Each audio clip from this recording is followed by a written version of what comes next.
Hey everybody, how's it going? First off, I'd like to thank all of our subscribers and new subscribers for getting us this far. As we continue to grow, I'm going to continue to thank all of you for getting us this far, because we could have never gotten this far without all of your help. So this video will be uploaded on Friday, because I'll be doing some other things.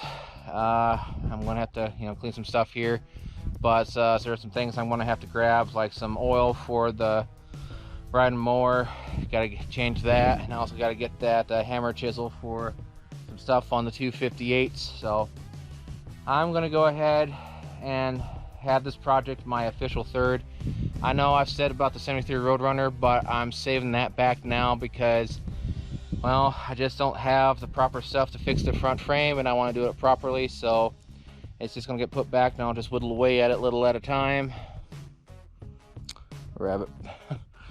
Cottontail shooting underneath the 76 Roadrunner. I was like, what the heck's that? But yeah, so I do apologize for the Roadrunner fans, but I just have to get some things going a little at a time. Well, I am going to make this my third official project, even though it's going to be a joint project between me and Tucker. It's our late father's Bullnose Ford. It's a 1984 Ford F250 4x4 Longbox, and it is registered as a Highboy in 1984. Sits on a 1-ton frame. This thing is quite massive, actually. It has a 6.9 liter International. I know we've shown this before, but well, since people are actually showing us some interest in this in some older videos, and since it's diesel power, well, figured why not. We got to, of course, drain the oil, put some new in, blow out all the lines, put some radiator fluid in this, make sure nothing leaks. We got to check a whole bunch of stuff. It did run in 2004 after our father was ran off the road when someone tried to kill him. We got to get some two extremely huge batteries in order to start this thing.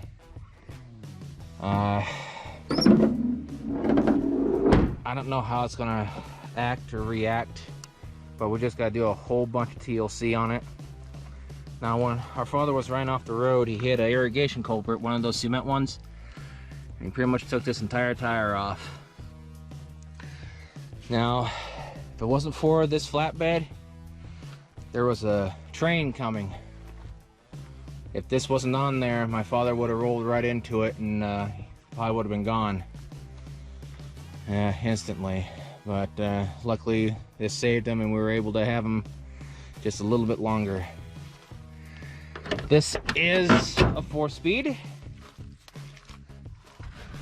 Now the cab is just junk. Everything in here is just junk.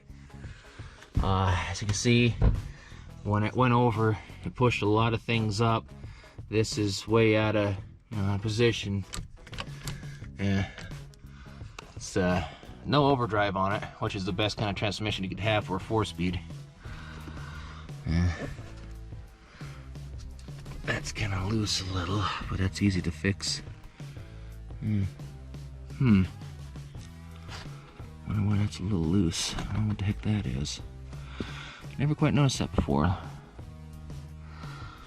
But I remember when my father bought this, that he needed a work vehicle to travel quite far, and so he picked this up. I think he paid, what was it, $3,500 for this. It's been in 2 wrecks, one down in Colorado, which the guy, I guess, went into him, just messed up the hub, but he was driving some sort of a 90-something Chevrolet. Dad just totaled that Chevrolet. It was a 90-something King Cab long box, and the guy was trying to say it was his fault, but luckily there was an officer that actually saw the whole accident, and the guy, slid into him, but the guy's trying to make it sound like, his dad's fault, but it wasn't. It was icy, and he was on his side. But yeah, of course, old-time lockout hubs.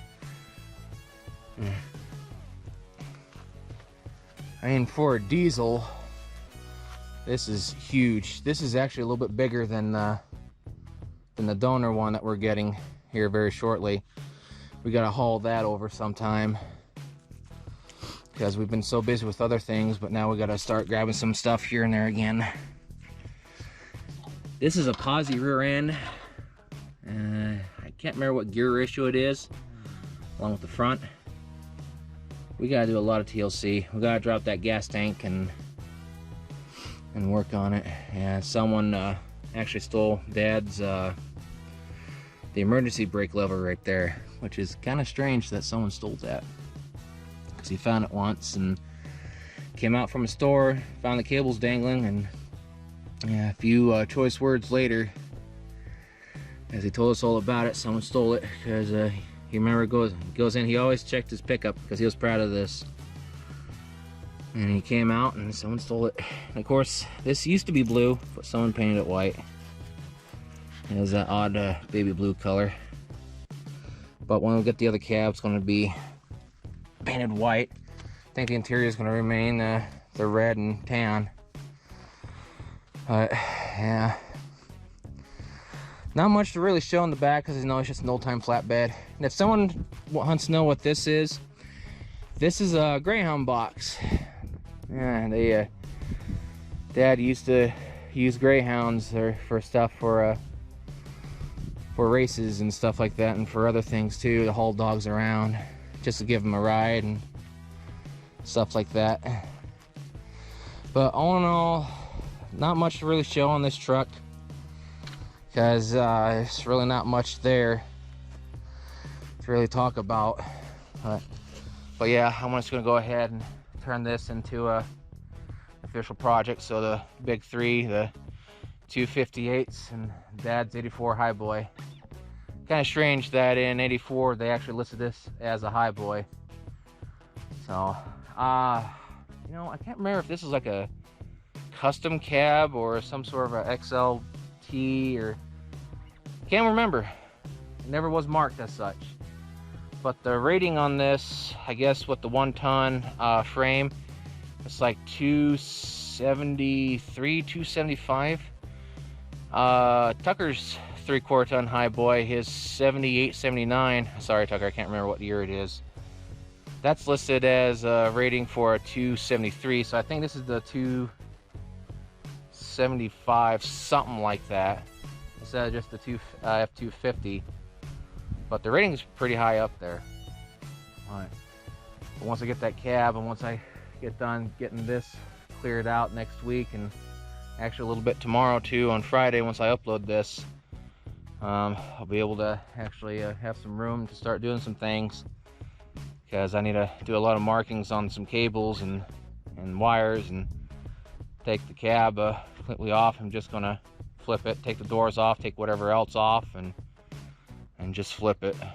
The driver's side door, I have to look at it more to see if it's decent, because this was a side that he went over on, because of how they ran him off the road. He kind of went like this, and then he hit that culvert and he went like that. But like I say, if it wasn't for that flatbed, he would have just kept going and going into that train that was coming through. But I mean, it is what it is. But yeah, this door, I mean, it might be good for something. I mean, the skin, could always replace the skin, but these things are a dime a dozen, so I'm really not going to worry about it, to be honest. Just use it for parts, really. Glass was taken out, yeah, because see, nothing's really there. It's non-existent. Oh no, it's a ghost window. But yeah, got to do a lot of TLC, a whole heck of a lot of TLC on the other cab, and then once I unhook stuff and flip it over, and kind of go from there, really. So that's pretty much our late father's Bullnose Ford. So yeah, remember driving this truck too. This thing rode smooth as glass. It was like a Cadillac. It was like, mwah. This was probably one of the best Bullnose Fords I've ever drove, and I've drove quite a few, but this one, and I'm not just saying that just because it's my late father's you know, truck, well, our late father's truck, but this thing just drove wonderful. especially for a 3/4 ton. Took bumps, wonderful. It didn't ride like a lumber wagon or anything. But it'll get back on the road hopefully in the next year or two. So just have to see what happens. So thank you very much for viewing this video. And on behalf of Tucker, wherever he is traveling over there, we wish you all adieu. So I'll have a go now. Take care and stay safe. See you later.